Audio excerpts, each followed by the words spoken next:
WrestleMania 41 is going 9 hours. Plus, we have an update on some final WrestleMania matches to be announced. And has Randy Orton's new WrestleMania opponent been revealed? It's all in the Cultaholic wrestling news right now. 9 hours. Well, I mean, for one night. And then 9 hours for the other night. There we go, that's the one.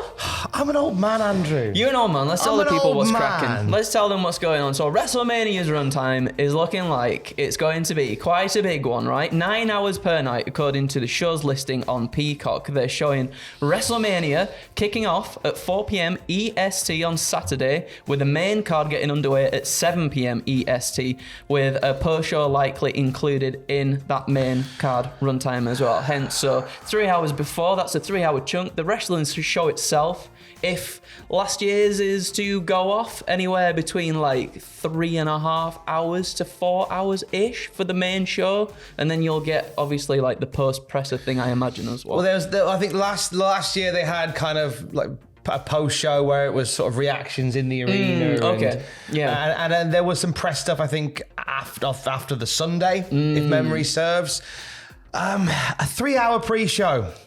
And this is a company that traditionally doesn't believe wrestling matches should take place on the pre-show. Yeah. So 3 hours of people sat around a desk like an episode of Loose Women, just going shucky ducky quack quack. Who do you think's winning that fight? Yep. It's a lot, isn't it? It's a lot. It's a lot.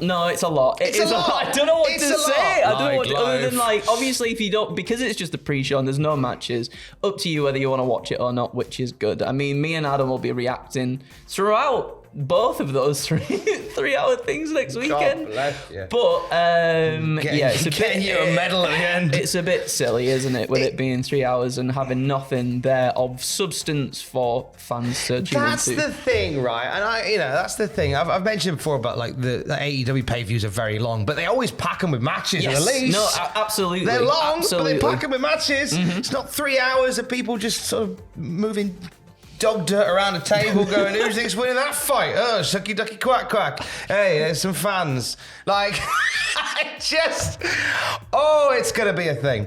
But that is next weekend, so whatever you got planned, don't bother. Easter weekend.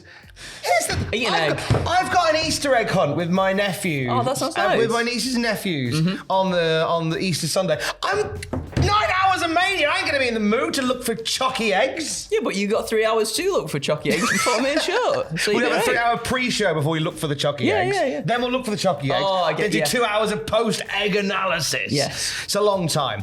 In terms of the WrestleMania card itself, not quite all finished up yet, but apparently one of the matches that isn't going to make it onto this WrestleMania card is the WWE Tag Team titles, and a match potentially between the Motor City Machine Guns challenging the Street Profits. Now, there have been some speculation that this would make it onto the Mania card. However, it's looking like WrestleVotes reporting that this match will actually take place on the SmackDown go-home before WrestleMania, which is coming out of the T-Mobile Arena in Las Vegas itself. This happens quite a lot with WrestleManias over the last few years in particular, where you've got those big marquee matches that aren't going to make it onto the show, so they'll bulk out that last SmackDown before Mania. Absolutely. I'm sad for both the Street Profits and the Motor City Machine Guns, because I was hoping the Motor City Machine Guns would get like their big WrestleMania sort of match, like their first big WrestleMania match. Unfortunately not, but I mean that match is going to be a banger anyway, regardless. Yeah, and there's no word on whether or not we'll get an Andre the Giant Battle Royal this year. I haven't heard anything so far. Yeah, maybe not. And they normally lob that on the SmackDown before, yeah, they do, don't they? They might have missed that one off altogether.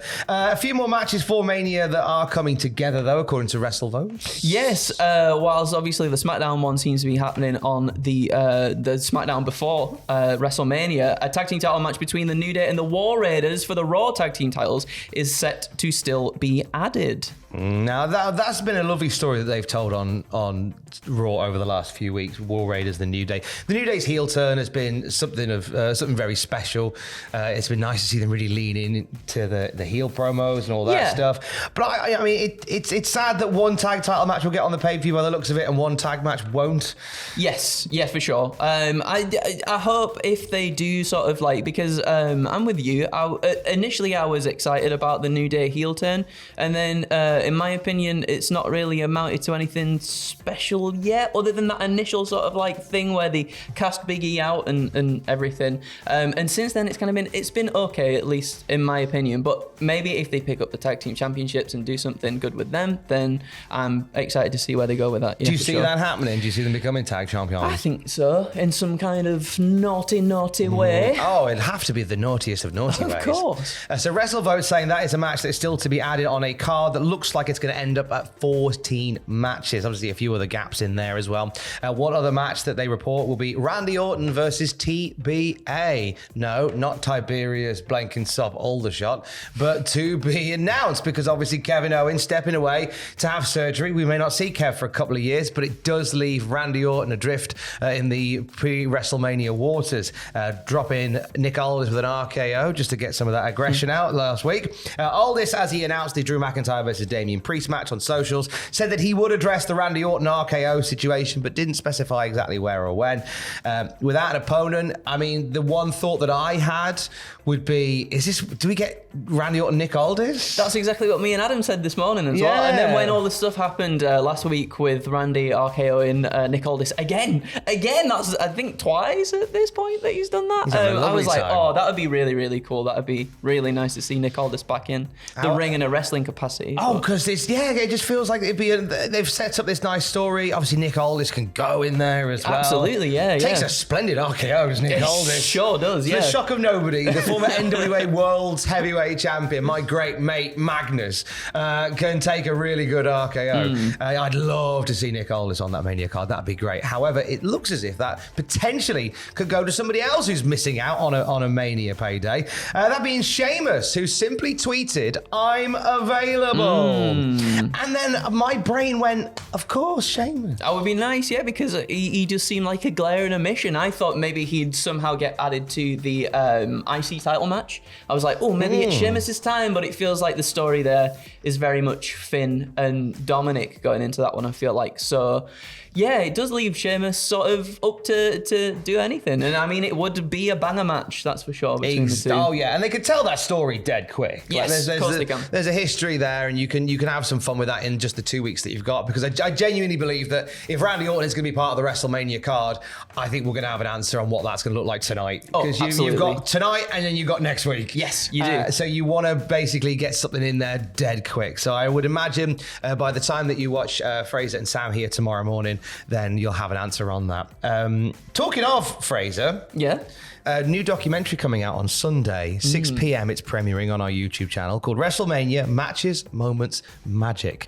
Fraser Porter has been speaking to some very special guests. Very special guests, yeah. There's a lot of really cool people and talking heads, and he's put a phenomenal amount of effort into it, as has Pierce, who's edited the video as well. It's like genuinely really, really, really good. If you want something to get you properly hyped for next week, for WrestleMania week, then you join Fraser and us at youtube.com/Cultaholic on this channel as it premieres at 6 p.m. BST on Sunday. We're looking forward to seeing the WrestleMania talking point louder than ever on this channel on Sunday. And of course, for the very latest wrestling news at any time, you can check out Cultaholic.com. Kiss, kids! I love you, bye.